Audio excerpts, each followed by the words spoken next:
आज हम भारत के एक बेहद महत्वपूर्ण रक्षा प्रोजेक्ट कावेरी डेरिवेटिव इंजन यानी केडीई के बारे में बात करेंगे।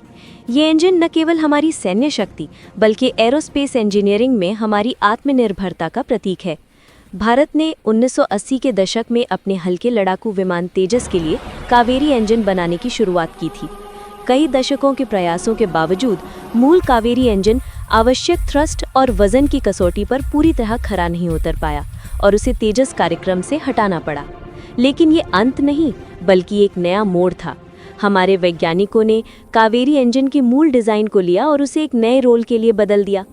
इस संशोधित इंजन को ही कावेरी डेरिवेटिव इंजन कहा जाता है।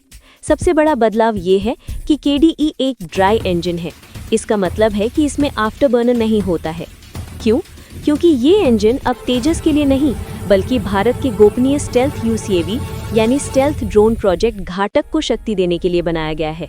लाभ: एक ड्रोन को कम ईंधन खपत और कम गर्मी के उत्सर्जन यानी लो हीट सिग्नेचर की आवश्यकता होती है, जो इसे दुश्मन की रडार से छिपाए लगता है।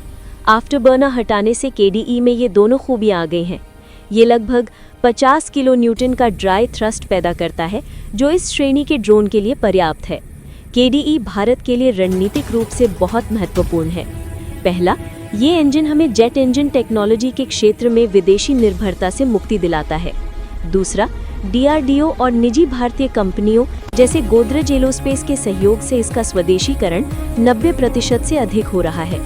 भविष्य में केडीई की तकनीक का उपयोग नौसेना के समुद्री गैस टरबाइन यानी केएमजीटी और अन्य मिलिट्री प्लेटफॉर्मों के लिए किया जाएगा।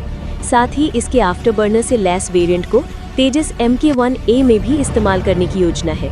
तो भले ही मूल कावेरी अपने पहले लक्ष्य में पूरी तरह सफल नहीं हुआ, लेकिन इसका डेरिवेटिव इंजन केडीई आज भारत को मानव रहित हवाई वाहनों यानी यूएवीज के एक नए युग में ले जा रहा है। ये दिखाता है कि कैसे अनुसंधान और विकास में किया गया हर निवेश आखिरकार देश की सुरक्षा और आत्मनिर्भरता को मजबूत करता है। धन्यवाद।